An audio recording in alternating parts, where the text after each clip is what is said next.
Okay, isang magandang umaga po sa ating lahat. Batiin mo ngayong katabi mo ng good morning sa iyo. Yes, indeed. Today is a very good morning. So lahat po ba tayo meron ng outline na hawak? May outline po ba tayong hawak? Ayan. So I believe na basa pa na po natin yung title ng ating pag-aaralan ngayon. We will be studying the second core value ng ating church, which is grace before truth. And ang title po ng ating topic for today is Imitate the Lord and Let Grace Cover Many Sins. Ayan. So let us go to the reading of our word in the book of John, chapter 8, verse 1 to 11. Alam ko po, very familiar na tayo dito sa kwento nito. Okay, so verse 1 says, But Jesus went to the Mount of Olives. Now early in the morning he came again into the temple, and all the people came to him, and he sat down and taught them. Then the scribes and Pharisees brought to him a woman caught in adultery. And when they had set her in the midst, they said to him, Teacher, this woman was caught in adultery in the very act. Now Moses in the law commanded us that such should be stoned. But what do you say? This they said, testing him, that they might have something of which to accuse him. But Jesus stooped down and wrote on the ground with his finger as though he did not hear.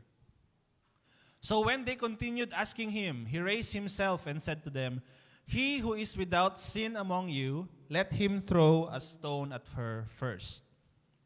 And again he stooped down and wrote on the ground. Then those who heard it, being convicted by their conscience, went out one by one, beginning with the oldest, even to the last. And Jesus was left alone, and the woman standing in the midst. When Jesus had raised himself up and saw no one but the woman, he said to her, Woman, where are those accusers of yours? Has no one condemned you? She said, No one, Lord. And Jesus said to her, Neither do I condemn you. Go and sin no more. Purihin po ang Panginoon sa kanyang mga salita.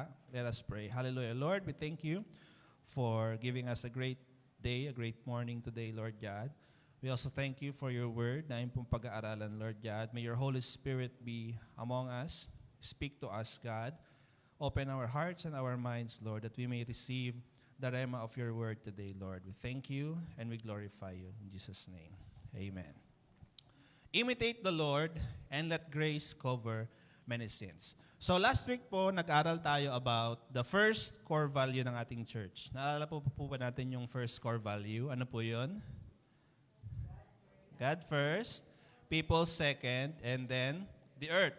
So in everything that we do, we have to put God first. Okay? We need to consider the heart of God in every decisions na gagawin po natin. Sa school man yan, sa trabaho, sa family natin. We need to consider the heart of God. God comes first. And then, people comes second. And then, the earth. So, meron po tayong mga 11 core values. Ayan. So, nasa pangalawang core value po tayo ngayon. And, sabi ko nga po, nung nabasa po natin yung title, Grace Before Truth. Ano po ba yung unang pumasok sa isip natin? Mas importante kaya ang grace kaysa sa truth? Okay? Kailangan ba grace na lang? Tapos okay na, wala nang truth. Okay?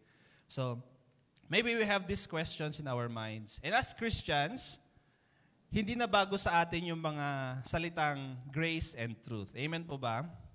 Okay. Nung nakilala natin si Lord, madalas na nating nababasa sa Bible ang grace, madalas natin napakinggan ano ang grace, ano ang truth. Minsan yung mga naririnig nating mga praise na by grace, it's all by grace. Okay, tapos meron din yung mga the truth will set you free, mga ganyan mga linyahan, okay? So, minsan sinasabi pa ng mga estudyante, hindi ako nag-review, pero alam ko by grace papasa ako. Ayan. Sino po yung mga ganyan mag-review? By grace na lang. Okay. Pero minsan, the truth, ay bumagsak ka pala. Ayun. Kasi hindi ka nag-review. Okay. So, first, before we go in deeper sa atin pong topic, ay aralin po muna natin ano ba ang grace, ano ba ang truth, at ano yung pinagkaiba ng grace sa truth. Okay? So, grace, in the biblical sense, it is God's unearned, undeserved, and unconditional love and favor for us. So God gave us grace that is unearned, undeserved, and unconditional. Sabi po dito, grace is God giving us what we do not deserve. Okay, sabihin mo nga sa katabi mo, hindi mo deserve, pero binigay sa'yo. Yun po yung grace na tinatawag. And this grace can be in the form of forgiveness. Okay? Hindi mo deserve ang forgiveness pero pinatawad ka. Love. Sa tingin mo, hindi mo deserve ang love pero binigyan ka ng love. Mercy, blessing, even the salvation, it is all by God's grace. Amen po ba? Sabi niya po natin, grace. And the Greek word for grace is chari or chari, C-H-A-R-I, meaning it is a gift or favor freely given without expectation of return. Okay. So, naisip ko, para ba siyang reward itong grace na to, sabi ko. So, nung pinag-aaralan ko, it is not like a reward, okay? Because reward is earned. Okay? Yung reward po na tinutukoy natin is na-earn siya. Na paghihirapan, na pagtatrabahuan. Okay, parang yung mga sahod po, di ba? You need to work para magkaroon ka ng sahod. But grace is different from reward because grace is a gift. Maaari po ba nating basahin ng Ephesians chapter 2, verse 8 to 9? Ephesians chapter 2, verse 8 to 9. Sabi dito, "For by grace you have been saved through faith, and that not of yourselves. It is the gift of God, not of works, lest anyone should boast." So sabi dito, through our faith, we are saved by grace. Amen? Hindi dahil sa ating mga talents, hindi dahil sa mga narating natin sa buhay, hindi dahil sa pinag-aralan po natin, hindi dahil sa kayamanan, ari-arian, but we are all saved by grace. Sabi doon, not of works, not of ourselves, not even your good deeds. Okay? Sabihin mo nga sa katabi mo, hindi dahil good boy ka or good girl ka, dahil binigyan ka ng grace. Okay? Nakigets po ba natin? Hindi dahil good boy ka or good girl ka.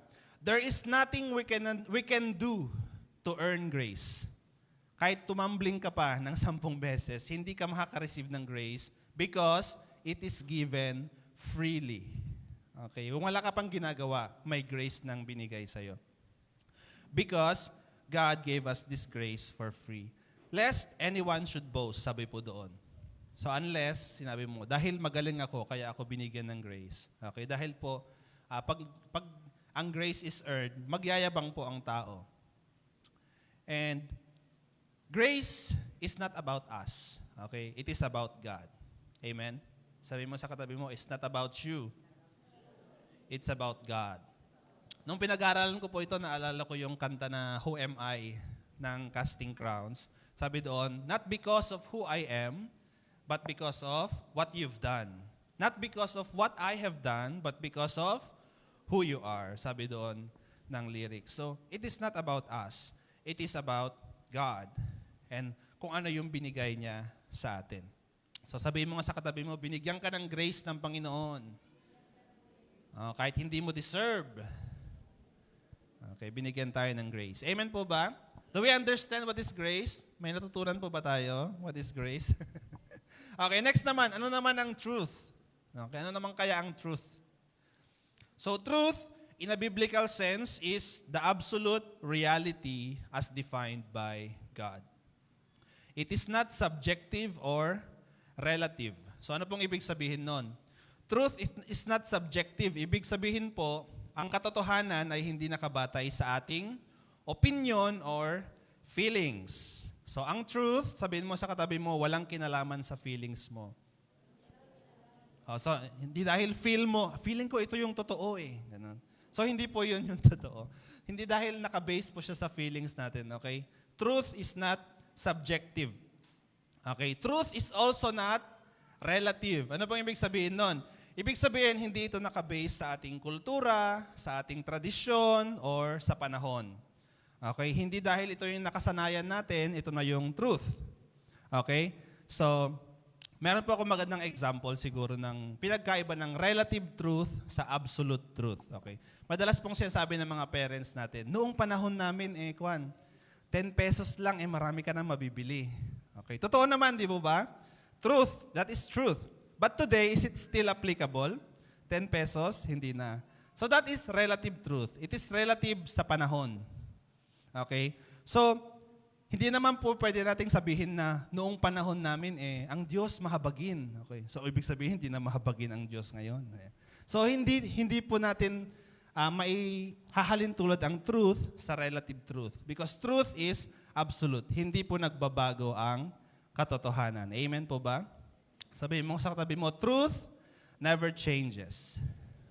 Okay, hallelujah. So, it is unchanging and eternal. And the truth that is absolute is the Word of God. Amen? Basahin nga po natin ng Isaiah chapter 40 verse 8. Sabi po doon, the grass withers, the flower fades, but the word of our God stands forever. It never changed. It is the same noon, ngayon, at magpakailanman. And the Word of God is the absolute truth, and it is found in the person of, sino? Jesus. Amen? Sabi po sa John chapter 14 verse 6, I am the way, the truth, and the life. No one comes to the Father except through me. Okay, so Jesus is the truth personified. So alam na natin kung ano ang grace. Amen? Amen?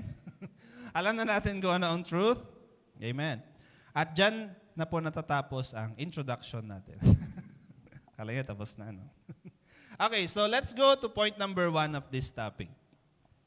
Sabi po dito, the law condemns but cannot take away sin. So yung binasa po natin kanina, we are all familiar with the story. The adulterous woman, dinala po siya doon sa, kung saan nagtuturo si Jesus doon sa temple. So could you imagine someone na talagang kinakaladkad yung babaeng ito? Kasi sabi ng mga Pharisees, natagpuan namin siya na nangangalon niya in the very act, sabi doon. So talagang nakita nila na nakikipagtalik siya sa ibang lalaki na hindi niya asawa. So that is adultery, okay? Pakikipagtalik sa hindi mo asawa. Okay? So, we are all familiar, if not all siguro, maybe most of us, ay familiar sa story na to. But today, I want us to look at this story through the eyes of grace and truth. Yung dinefine po natin kanina, ano ba ang role ng grace dito sa story na to? Ano ba ang role ng truth dito sa story na to? So, the truth na present po ng mga Pharisees is the law of Moses. So, basahin nga po natin ang verse 1 to 6. Okay, verse 1 to 6, sabi ito, but Jesus went to the Mount of Olives, verse 2. Now early in the morning, he came again into the temple, and all the people came to him and sat down and taught them. Ayan na. Then the scribes and Pharisees brought to him a woman caught in adultery. And when they had set her in the midst, they said to him, Teacher, this woman was caught in the adultery in the very act. Now, Moses in the law commanded us that such should be stoned. But what do you say? Okay, dyan muna tayo. Sabi po ng mga Pharisees, sabi daw po ni Moses doon sa law, ang command po doon ay batuhin hanggang mamatay. Okay, so yun po kasi yung sinabi doon sa law. That kung sino man ang mahuling nagko-commit ng adultery, they will be put to death. Okay? So, the law of Moses, o yung Torah, at itutukoy po natin, ito po yung first 5 books doon po sa Bible natin, sa Old Testament. The Genesis, Exodus, Leviticus, Numbers, and Deuteronomy. So, it is a collection of law, okay, kung paano po mabuhay ang mga taga-Israel. And the law is considered the truth. Okay? Noong panahon po na yon. The truth. It reveals God's moral standards and righteousness. Okay? It is the words of God. The law of Moses is the truth. And the law points to the truth of God. Pero nung mga panahong yon, it is not yet complete. Okay? Hindi pa po na-fulfill because it was only fulfilled and completed when Jesus came. Okay? So malalaman po natin yan later on. So, while it is true, yes, it's true that adultery is a heavy crime sa mga taga-Israel, it is very difficult to present evidence at makonvict noon. Okay? Because it is a private sin. Okay, so mangilan-ngilan lang yung mga nako-convict ng adultery during those times. Okay? Hindi mo pwedeng sabihin na, nakita ko si ganito, tsaka si ganito, magkasama sila. O, iko-convict na. Hindi po ganon. Okay? So, hindi po yung mga parang mga chismosa lang na, nakita ko si ganyan, kasama si ganito. Pumasok sila sa isang kwarto. Ayan. Very circumstantial lang yung evidence. Hindi po kino-consider ng mga taga-Jew ang mga ito. So, basahin nga po natin, aralin po natin ng kaunti yung law. Ano bang sinasabi ng law about dito? Deuteronomy 19, verse 15. Sabi po dito, one witness shall not rise against a man concerning any iniquity or any sin that he commits. By the mouth of 2 or 3 witnesses, the matter shall be established. So, hindi lang dapat isa ang nag-witness. So, kahit ikaw, pag na-witness mo na, hindi sapat yon. Okay? Dapat 2 or more. Okay, sabihin mo nga sa katabi mo, 2 or more. Okay, so hindi po sapat yung isang witness lang.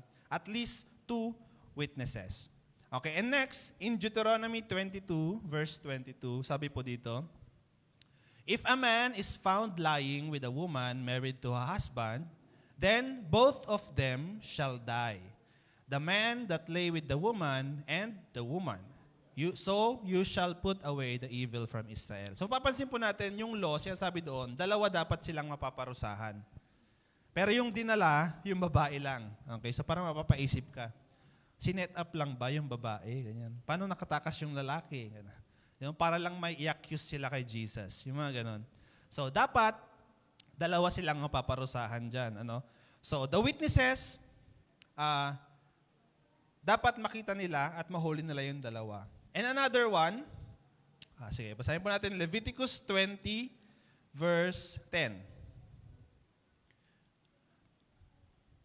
The man who commits adultery with another wife, who commits adultery with the neighbor's wife, the adulterer and the adulteress shall surely be put to death. Okay, ito po yung sinasabi ko kanina, that both of them must be punished. Okay? So, another one is that if a man is found lying, sabi po kasi doon kanina, so the witnesses had to see the act itself. Okay? So imagine mo yung gano'n kaya kahirap manghuli ng mga ganito noon.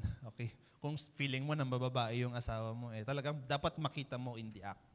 Okay? So dapat makita daw ng mga witness the very act. So it is very difficult to prove, especially during those times. Wala pang mga CCTV, wala pang mga cellphone, nabasa ko yung text mo, ganito, ganyan. So wala pang ganun noon. So it is very difficult to prove. And last, in Deuteronomy 19, verse 16 to 19, ito po yung matindi. Deuteronomy 19, verse 16. Chapter 19, verse 16 to 19. And sabi ito, if a false witness rises against any man to testify against him of wrongdoing, then both men in the controversy shall stand before the Lord, before the priests and the judges who serve in those days. And the judges shall make careful inquiry. And indeed, if the witness is a false witness who has testified falsely against his brother, ito mangyayari, then you shall do to him as he thought to have done to his brother. So you shall put away the evil from among you. So, kapag natagpuan na false witness ka pa, ikaw na yung papatayin. Okay? Sa'yo na mapupunta yung parusa ng adultery. Okay? So, could you imagine yung hirap din sigurong i-prove nito. But, in the story, the Pharisees and the scribes, parang sure na sure sila. Di po ba? Ito, nahuli namin ang babaeng ito. Nangangalon niya in the very act.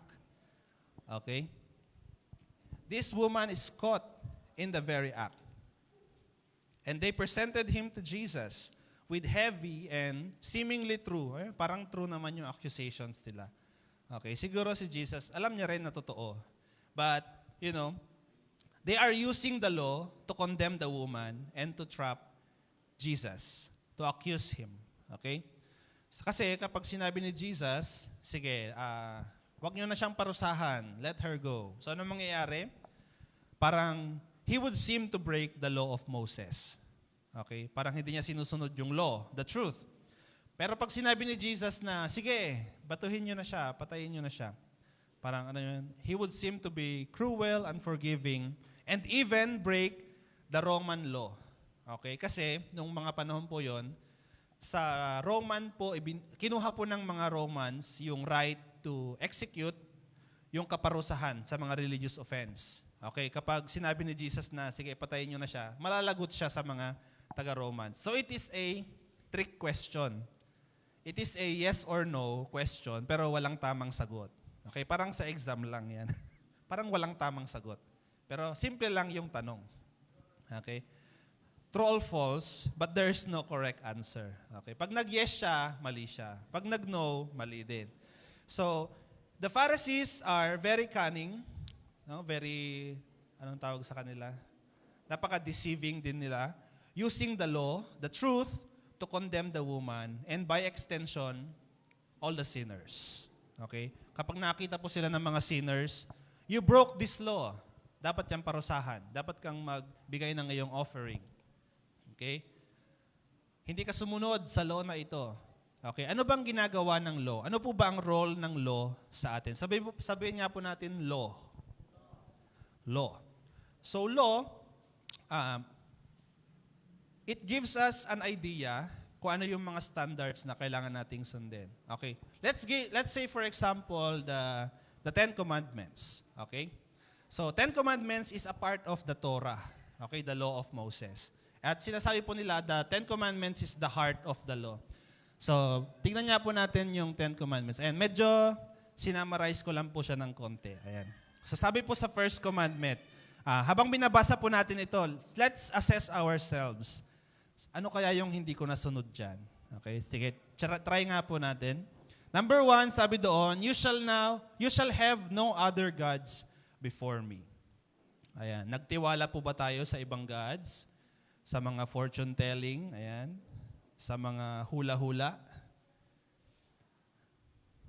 Number 2, sabi doon, you shall not make for yourself an image in the form of anything in heaven above or the earth beneath in the waters below. In short, no idols. Huwag ka daw gagawa ng idols and huwag kang mag-worship ng man-made images. Huwag kang maglalagay ng kahit anong mas mataas sa Panginoon. Nasunod po ba natin yan? Number 3, do not misuse God's name or do not use the name of the Lord in vain. Okay, wag nating gamitin yung pangalan ng Panginoon para magmura or para magbigay ng false promises. Okay? And the next, keep the Sabbath holy. Nasusunod po ba natin yan? Nailalaan po ba natin sa Panginoon yung isang araw ng pahinga at to commune with God? Sabi sa number 5, honor your father and mother. Do we show respect? Do we love? Do we obey our parents? Sabi mo nga sa katabi mo, do you obey your parents? Ayan, mukhang maraming magkakamali sa number 5. Number 6, do not murder. Sabi po doon. So, pero sabi ni Jesus, nagkaroon ka lamang ng hatred sa puso mo towards another person. That is already murder. Ayan. Naku, ang hirap naman yan, Lord. Number 7, do not commit adultery. Okay, isa po ito. Sabi ni Jesus, kapag nagkaroon ka lang ng pagnanasa sa iyong pagtingin sa ibang tao, that is already adultery. Do not steal. Do not lie. Do not covet. So, parang, Lord, parang napaka-guilty ko naman. So, the law, this is the law. This is the truth. Amen? The law reveals our sin. The law reveals that we are all sinners. But it cannot save us from sins. Okay? Yun lang po yung law. It is a standard, a rule na sinusunod po natin, but it can never save our sins. It can never cleanse us of our sins. In Romans chapter 3, verse 20, ano pong sinasabi po dito? Therefore, by the deeds of the law, no flesh shall be justified in his sight, for by the law is the knowledge of sin. Kapag nalaman mo daw po yung law, alam mo nang may kasalanan ka.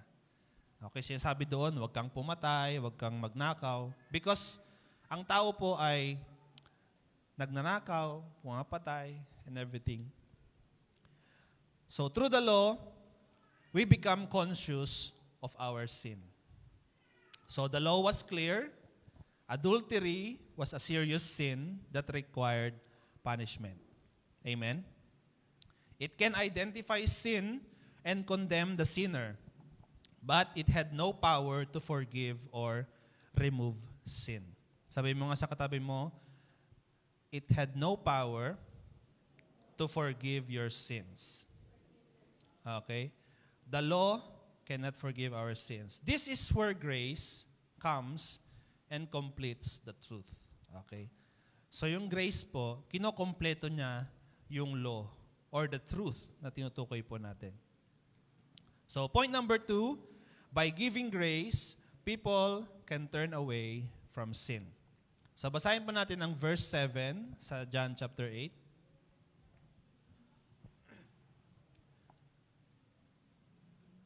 So when they continued asking him, he raised himself up and said to them, "He who is without sin among you, let him throw a stone at her first."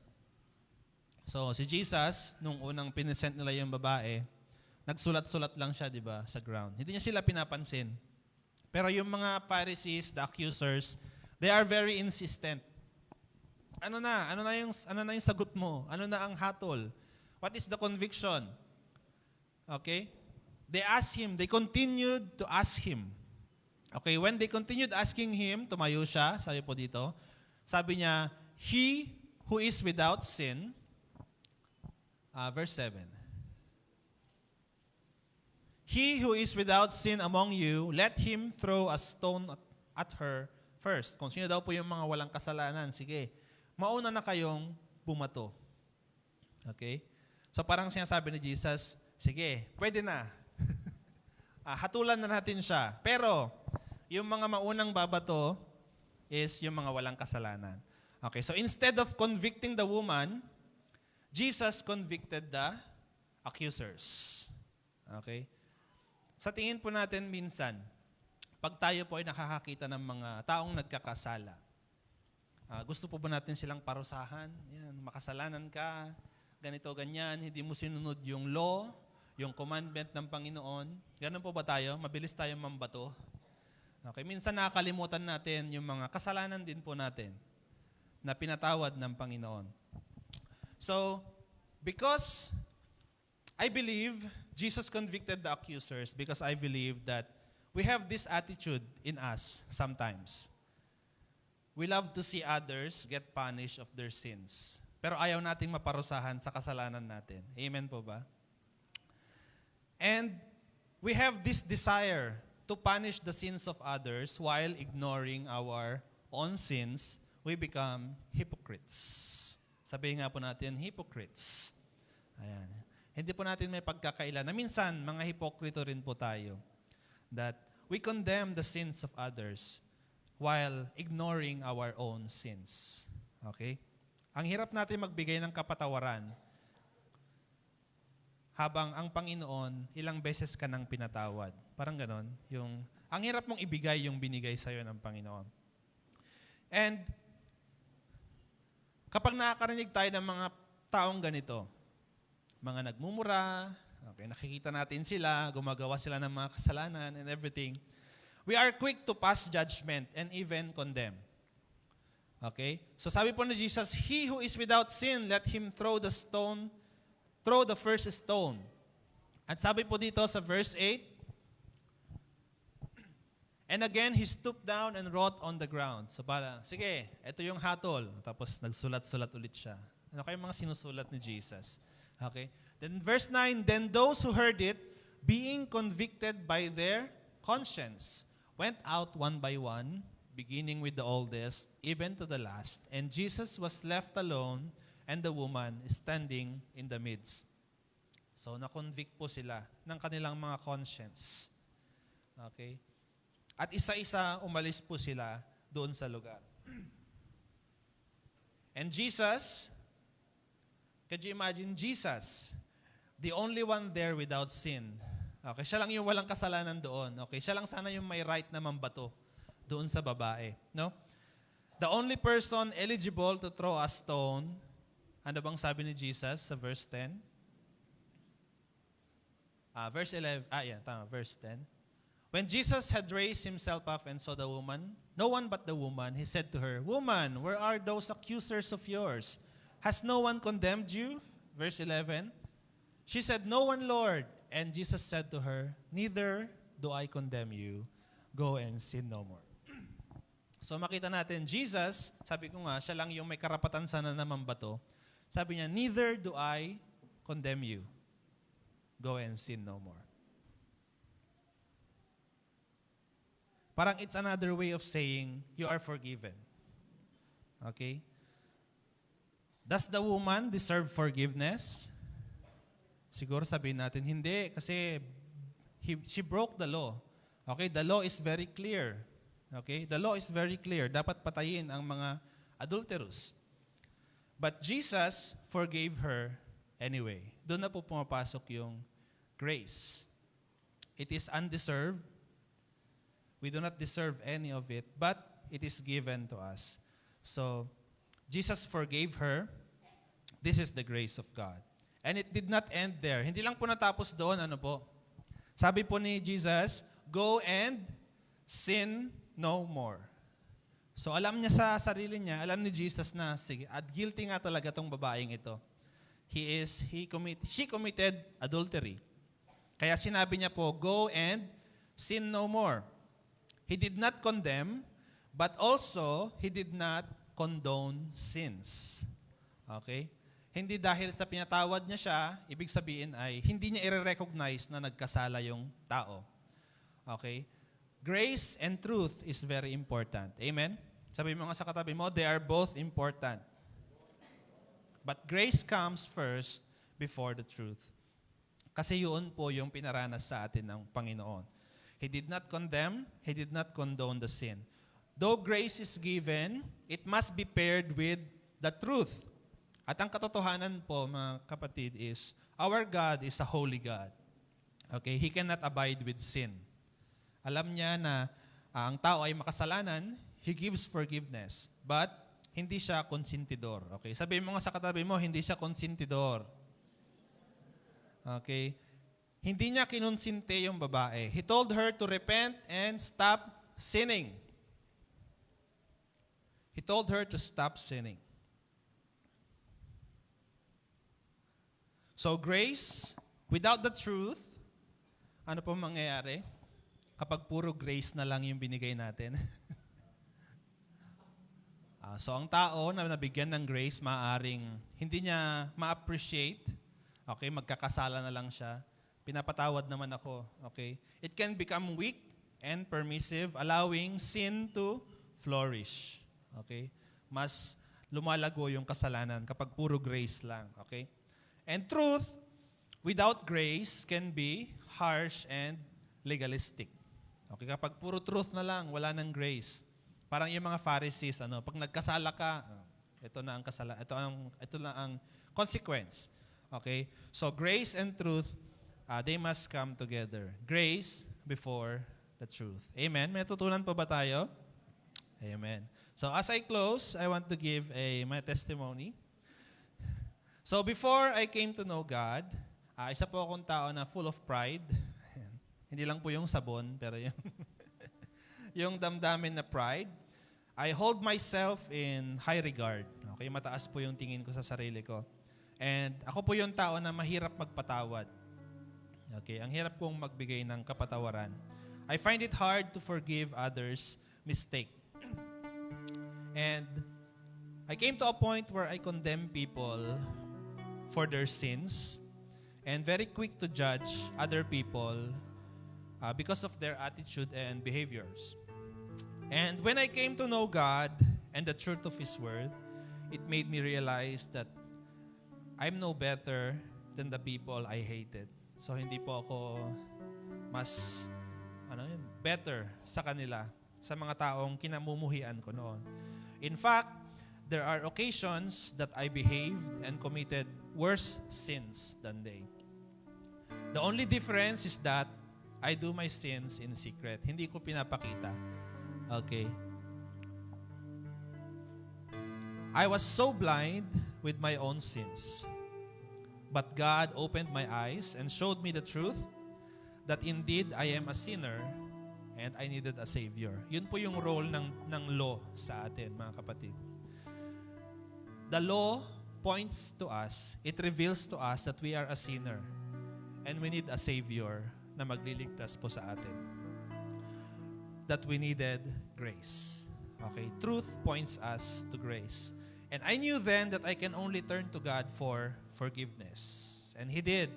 By His abounding grace and mercy, pinatawad niya po ang aking mga kasalanan. Hatred, bitterness, pride, lahat po yun. Many more, He gradually healed. I do not deserve it. Okay, sino ba naman ako para patawarin ng Panginoon? Sino ba naman tayo para patawarin ng Panginoon? I do not deserve it, but God indeed gave it to me. Even now, He continues to shower me with His grace. And the more grace that I receive, the more I came to know and follow the truth. Now, I am not quick to judge other people, but instead, I see their need to experience the same grace and forgiveness that I experienced. So glory be to God for His abounding grace. Amen.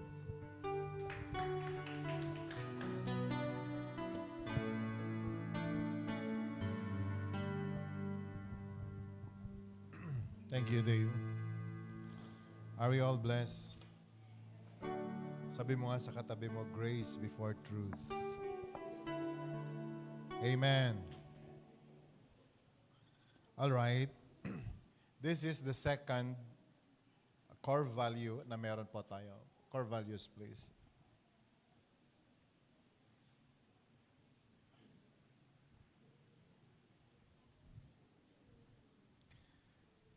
Nabanggit ko po last week, isa-isahin ho nating aralin ang core values ng church dahil ito po ang ating gagamitin panuntunan as member of our church. Can I hear amen? Lahat tayo, ito po dapat ang basis ng atin pong buhay Kristiyano bilang 611 member. Ang church or every church ay meron po kanya-kanyang government. Okay? Pag sinabi pong government, may pinapatupad na mga core values na dapat maintindihan ng bawat membro. Iba po yung doctrine. Naunawa natin? Ang doctrine, halimbawa, may mga churches naniniwala sila sa Trinity. May mga churches, ang paniwala nila, isa lang. They don't believe na meron pong Father God, si Jesus and the Holy Spirit. Pero tayo, naniniwala tayo, may Diyos Ama, Diyos Anak at Espiritu Santo, pero isang Diyos lamang ito. Naunawa natin? That is yung doctrine ng church. But the core values, magkaiba po ito. Parang isang bahay. Sa bahay po kasi, may mga core value po tayo na dahil iba-iba po tayo ng pinanggalingan, may kanya-kanya po tayong style ng kung paano natin pinapatakbo ang ating pamilya. Naunawa natin? May ibang pamilya, pag naghain ng pagkain ang magulang, sabay-sabay dapat kakain. Ang hindi sumabay, hindi kakain. May ganyan po ba dito? Alright. Core value na ipinapatupad sa tahanan. Pag wala ka sa oras ng pagkain, lahat ng naiwan ipapakain sa aso. Dahil membro ka ng tahanan na yan, kinakailangan sumunod ka. Naunawa natin? Pagdating ng 6:00 ng gabi, lahat ng members ng family dapat nasa loob ng bahay. Batas. Na kinakailangan mong sumunod. Parang sa church din po yan. Lalo na tayong lahat, iba-iba po tayo may mga churches po tayong pinanggalingan. Naunawa natin? May kanya-kanyang values na nakita natin, naranasan natin, naging part tayo nung church na ito, na ngayon, bit-bit natin yun. Okay? Parang yung isang church, wala nang ginawang tama yung pastor. Kasi ang tama, yung mga board of deacons. Ugali, practice, na naging values ng isang church. Naintindihan po ba natin? Kaya po yung pastor, wala nang magawa, kundi sumunod doon po sa ilang leaders sa church. So si pastor, hindi siya yung driver. Yun pong mga leaders ng church, yun ang kanyang sinusundan. Pero pag nagtatanong, kanino ba binibigay ang vision sa church? Doon ba sa 12 na mga leaders na pinili? Hindi. It is the pastor who received vision from the Lord na dapat pong ibababa at tulungan ng mga leaders para mapangyari ang pangarap ng Panginoon sa isang church. So very important, lalong-lalo na ngayon at medyo tumatanda na po tayo sa pananampalataya at sa operation po natin as a church, we really need to understand ang core values po na meron po tayo. Amen? So, God first, people second, then the earth. Tinuro po yan ni Mase. Itinuturo sa atin, higit sa lahat, as member of this church, unahin mo ang Diyos higit sa lahat.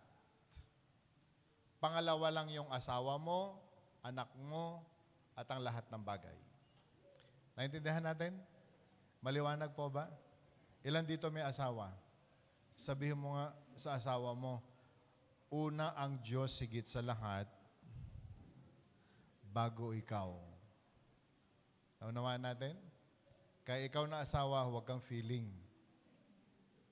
Hindi ikaw ang creator. Pangalawa ka lang. Higit sa lahat, ang Diyos. Naunawaan natin? Kaya kapag pinag-absent ka sa church nung boyfriend mo, i-break mo na yan. O kaya, lecturean mo siya. Pangalawa lang siya sa buhay mo dahil una ang Panginoon. Naintindihan natin? Amen. Ilan ho nakaunawa niyan? Taas na kamay. Okay, good. Pero bago ang lahat, bago ang trabaho, tao muna. Dahil higit sa lahat, pangalawa na importante sa buhay po natin, kapwa-tao natin. Tangkilikin ang ating mga mahal sa buhay, ang tao na nilikha ng Diyos kaysa sa kanino man. Alright? And then, the earth.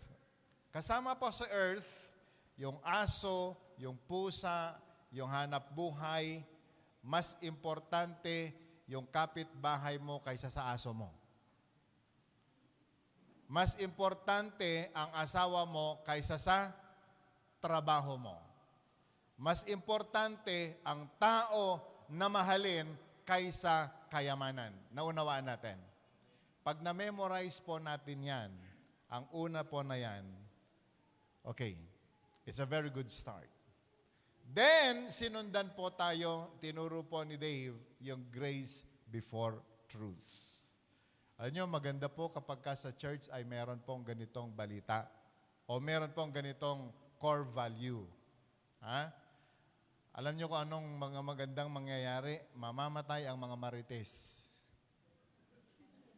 Mawawala yung mga chismosa sa church. Yung mga nagsasabing, oy, alam mo, ganito.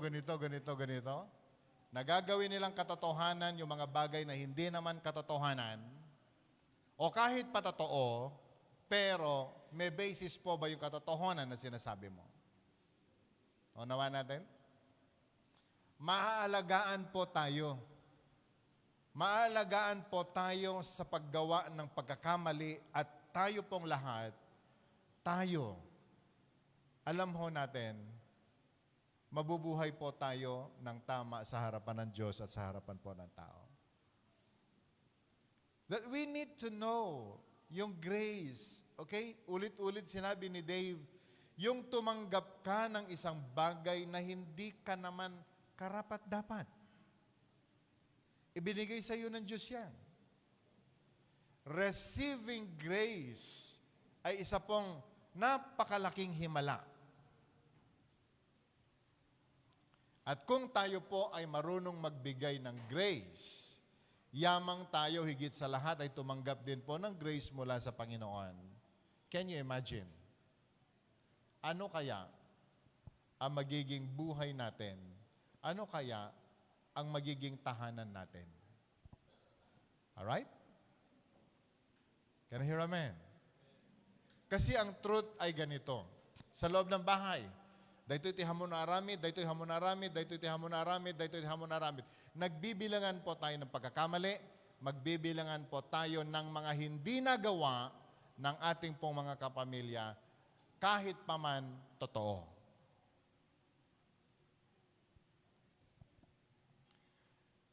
Nung isang araw, tumanggap po ako ng message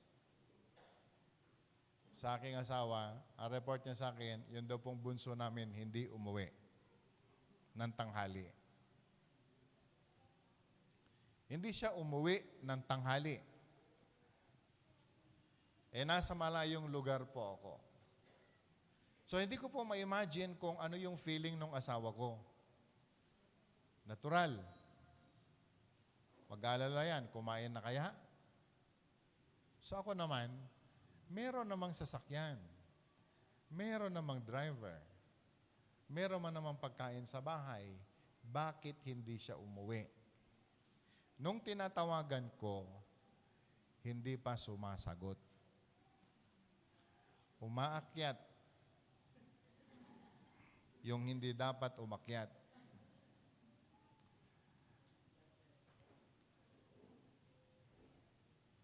So pagdating po ng hapon, galing po ako sa biyahe, talaga nagmamadali po ako umuwi at talagang ang dami po naglalaro sa isipan ko. Yung hindi umuwi ng tanghali, nakita ko pong naglalakad pauwi ng bahay doon sa amin, mula highway hanggang sa amin. Wala siyang bag, tapos may kasama siya. Lalaki naman. Ang bilis niyo mag-isip. So habang naglalakad po sila, di siyempre tumigil po ako. Sabi ko, sumakay ka na. Di mag-umpisa na po akong mag-interrogate. Sabi ko, bakit? Hindi ka umuwi ng tanghali. Kasi nagyaya yung teacher ko. Pinakain niya kami, pati mga classmates ko. Bakit ka naglalakad? Kaya nga ako, bumili tayo ng sasakyan. Para kako, may sasakyan ka. May sasakyan kayo. Alam niyo yung sagot? Gusto ko lang naman ma-experience yung experience ninyo na sinasabi ninyong naglalakad kayo from school.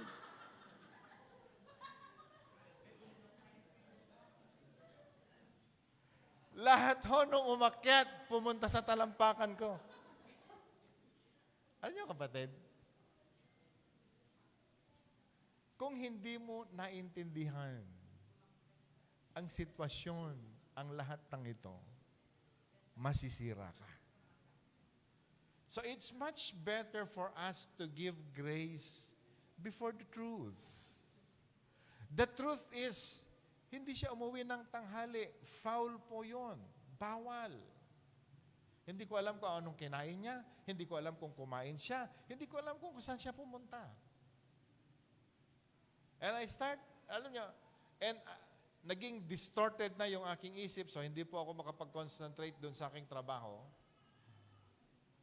Isipin niyo kung gaano karaming mga negative na kaisipan ang nasa akin for how many hours hanggang sa dumating po yung 5:30 ng hapon na nalaman ko po yung paliwanag niya. Di ba? Samantalang pag matanda na yung tao, pipiliin natin, maglakad kayo. Magandang exercise yan. Ngayon at gusto nilang maglakad, para bang ayaw natin? I came to realize. So bigla po akong kumalma at naiintindihan. Naintindihan natin? Pero, meron pa rin mali. Kinakailangang sumagot ng tawag, kinakailangang magpaalam, sapagkat yun ang katotohanan na mali na hindi na po dapat maulit. Amen? So kapatid kaibigan, kung tayo po siguro yung hindi nakakaalam ng grace before truth, meron na pong katakot-takot na kaparusahan na nangyari. Katulad ng paliwanag ni Dave, ang paliwanag po kasi ng Biblia, kapag nahuli na nangangalunya ang tao, kinakailangan witness of 1 or 2. Okay? At pagkatapos, dadalhin mo yung parehong tao, yung babae at lalaki na nangangalunya, dapat bit-bit mo. Paano mangalunya ang mag-isa lang? Di ba? Amen? Ito pa isa, makinig, tumingin po kayo sandali. Ang nag-a-accuse, mga pari. Ang mga pari ay dapat nasa templo, nagtuturo, nagpe-pray. Pero bakit sinabi niya, nahuli namin itong babaeng ito na nangangalunya? Maninilip ba itong Fariseo na to? Wala ka sa office mo, bakit mo sinasabing may ginagawa ang babaeng ito? Naunawaan natin? Parang yung mga kapitbahay lang din yan. Yung bang chinichismis nila na may ginagawa ka? Alam mo yung mga kapitbahay na yan? Siya yung mga taong walang ginagawa sa bahay nila, nakikialam sila sa bahay natin.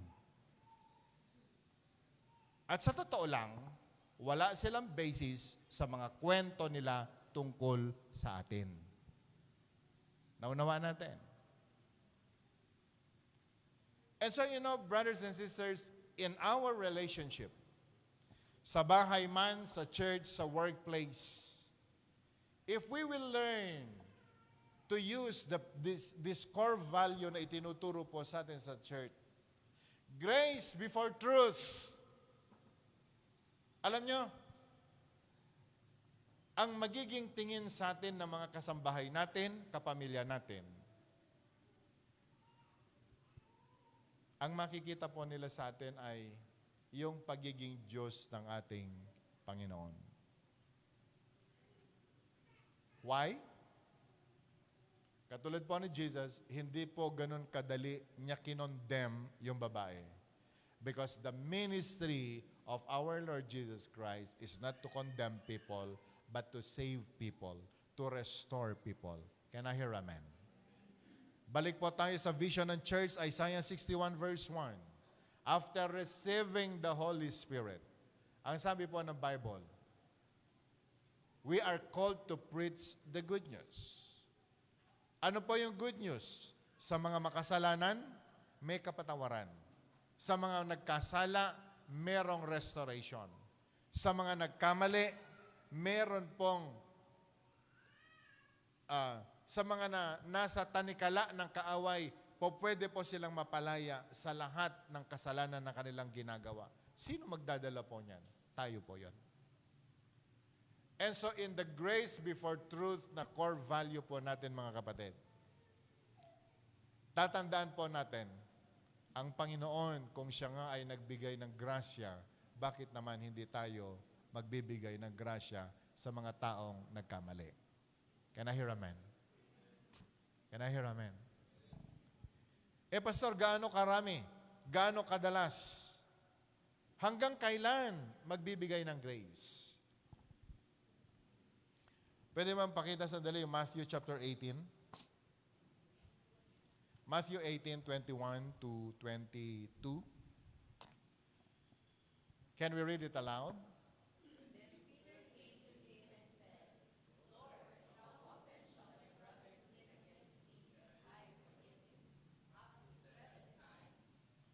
Anong sagot po ni Jesus?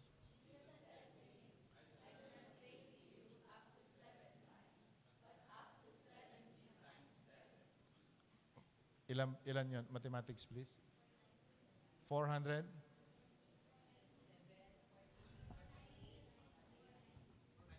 Ano na? 490? Oh. Ilan ho dito, asawang babae, magtaas nga ng kamay. Sabi mo nga sa asawa mo, 490 times kitang patatawarin.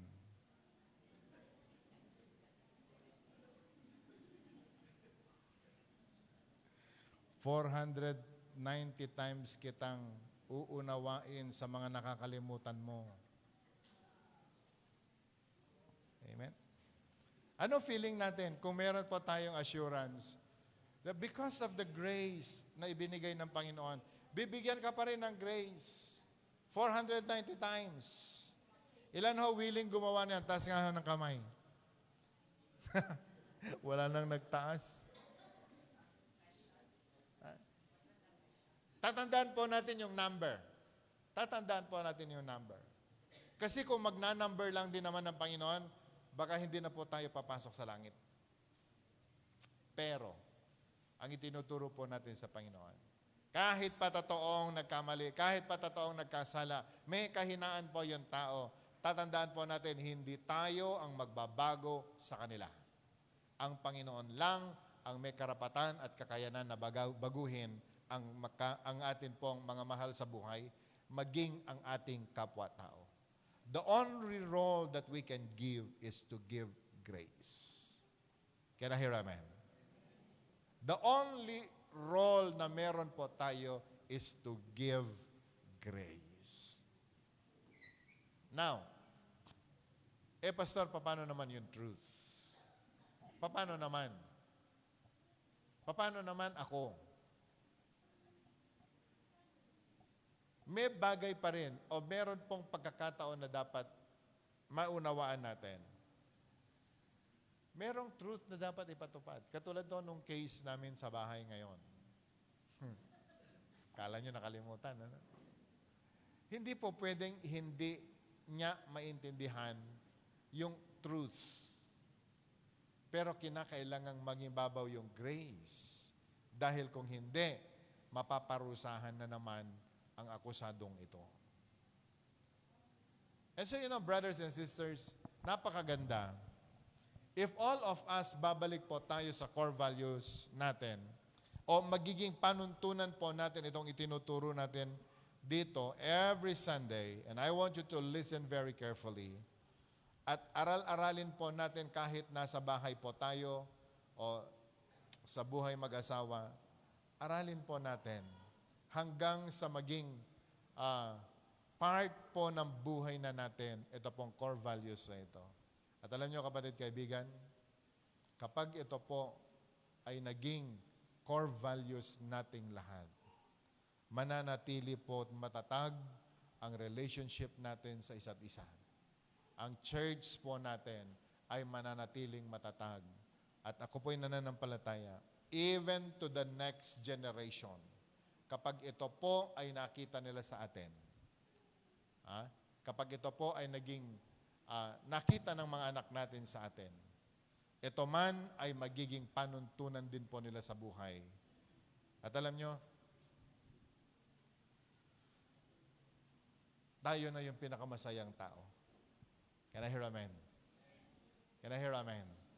Dahil alam po natin, ito pong inumpisahan natin na core values po na ito, mananatiling core values nating lahat. Alright, so shall we all bow our heads at tayo po'y manalangin. Lord, we thank you for this word na natanggap namin ngayong umaga. Nag-set ka, Panginoon, ng napakagandang halimbawa. Ikaw na Diyos, galit ka sa kasalanan. Pero ikaw, Panginoon, ay mga mapagmahal sa mga nagkasala. And because of your grace, Lord, ang mga tao na dapat sana ay mapunta na sa impyerno na katulad namin, binigyan mo kami ng pagkakataon na maranasan namin ang grace sapagkat ito lang ang tanging paraan upang kaming lahat ay pumasok sa iyong kingdom. And so by grace, we are saved. Hindi mo tiningnan ang lahat naming mga kahinaan. Hindi mo tiningnan ang lahat naming mga pagkakamali. But God, you offered your life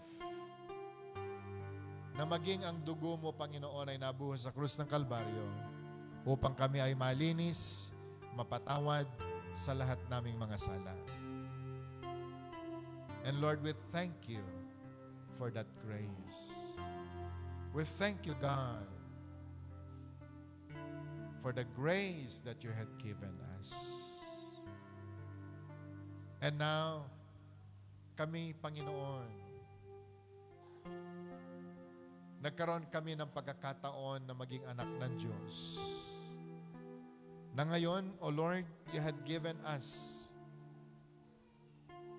even the right to be called sons of God. And as sons of God, kami, Panginoon, ang light and salt of this world. In Isaiah 61, sinabi mo, Panginoon, you have given your Spirit to us so we can preach the good news to people. Na ang mga makasalanan, Panginoon, may pagkakataon na tumanggap ng grace kung lalapit sa iyo. That you will forgive us of our sins. You will forgive people, O God, of their sins. And you will restore us, O God, upang kaming lahat ay maging karapat-dapat. So Lord, today we're coming before you. May you continue to fill us with your Spirit. That, O God, even in our life, matutunan namin, Panginoon, ang magbigay ng grace. Sa lahat ng tao na nagkakamali, sa lahat ng mga tao na nagkakasala laban sa amin, may we learn, O God, to give grace. Katulad ng pagbigay mo sa amin. Lord, may you fill us with your Spirit. Yamang amin, Panginoon, sa sariling naming kakayanan, we cannot. Because likas sa amin, Panginoon, ang pagiging judgmental. But Lord, we pray, tanggalin mo, Panginoon, ang spirit na ito sa amin. Na being judgmental, being rude. But Lord God, give us your Spirit. The Spirit of grace to be upon us. Everyone, can we just stand before the Lord?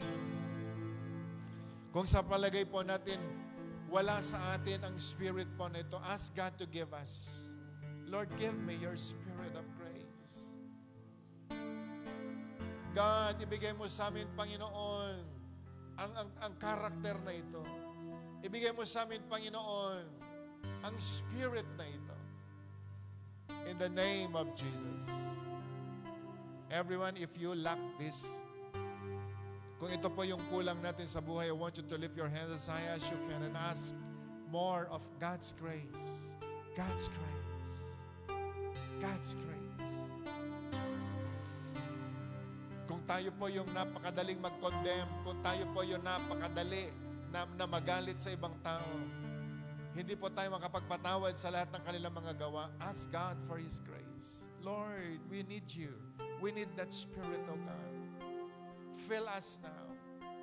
Bigyan mo kami, Panginoon, ng sapat na grace so we can give it, O God, to other people. Lord, we have experienced Your grace. But God, teach us to be graceful. Teach us, O God, na magkaroon ng habag sa ibang tao. Lord, alam namin, kapag ito'y naibigay namin, kapag ito, Panginoon, ay natutunan namin na ibigay sa kapwa-tao namin, people will believe that we are Your children and we are Your people. Panginoon, nasaktan kami sa gawa nila, sa mga salita nila. But today, oh God, we're coming before You. Release us, oh God, sa lahat naming mga galit, sa lahat naming, Panginoon, na mga di pagpapatawad. Church, before we go home, think about this. Marahil may mga taong nakagawa ng pagkakamali laban sa iyo o sa pamilya mo. That up to now, you cannot give them that grace. You cannot forgive them. Hindi mo sila nakakalimutan. Nandun yung poot dahil nandun yung pahit ng kanilang mga ginawa laban sa iyo. But today, bago po tayo umuwi, can we just offer to God? Give it to God. Cast all to Him. All your pains, all your unforgiveness. Yes. Ang lahat ng wounds na kanilang dinala sa iyo. Lord, restore us. Touch us. Heal our wounded spirit. Heal us, O God. Forgive us kung kami man, Panginoon, ay nagkaroon ng galit. At naisumpa namin marahil na kapagsalita kami ng mga pangit laban sa kanila.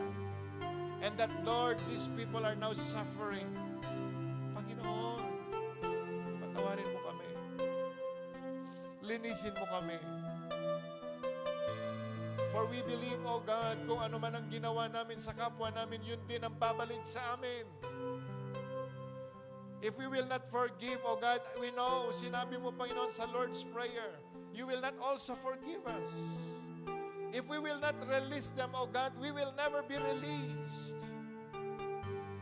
Lord, ito man ang hadlang sa aming paglago, hadlang sa pagtanggap ng habag at biyaya mo.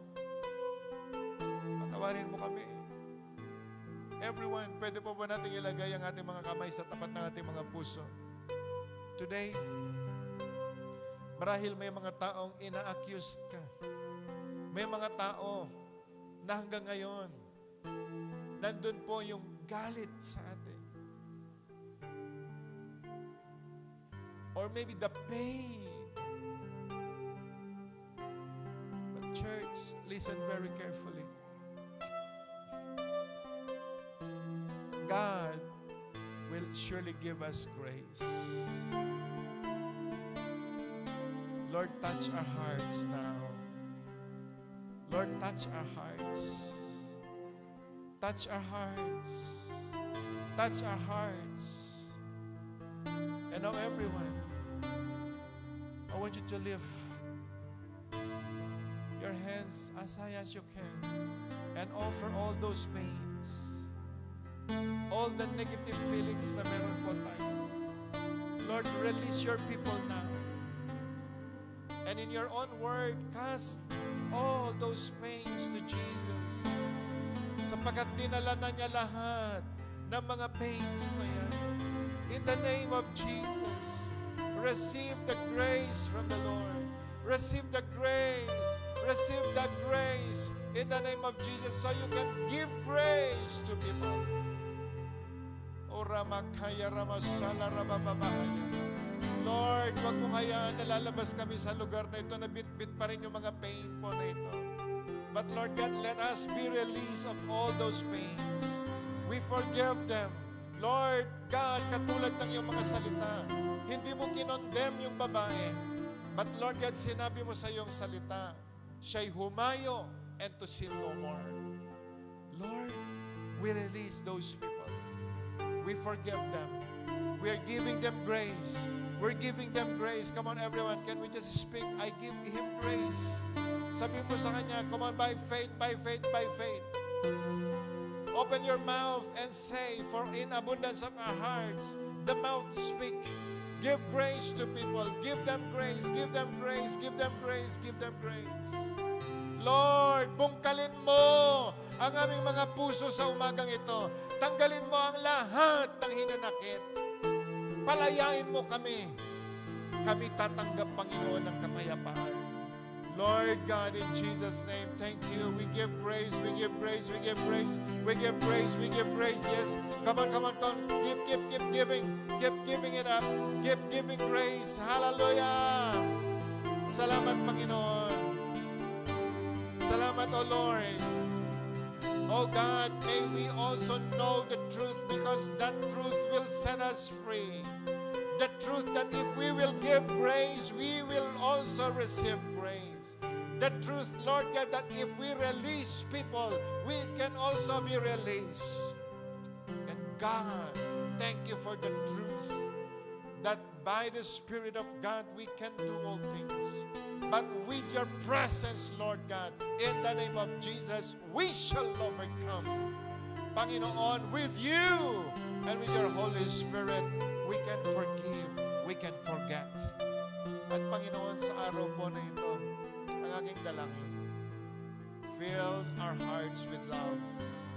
Fill our hearts, O God, with your Holy Spirit. At Panginoon, sa araw po na ito, O God, the core value, the grace before truth. Lord, hayaan mo na ito po'y lumalim sa puso namin. Lumalim, Panginoon, hanggang sa aming pong bone marrow. And that your word, O God, send it now.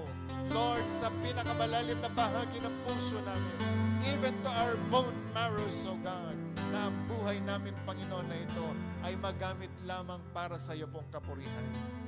Lord, I pray, seal your people now with your Holy Spirit. Let there be love, O God, in our hearts. Let there be love, O God, in our words. Let there be love in our actions.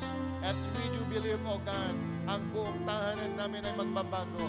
Ang aming buong kaangkan, Panginoon, ay magbabago. Ang aming church ay magbabago. The workplace, Panginoon, kung saan mo kanila nilagay, ay magbabago.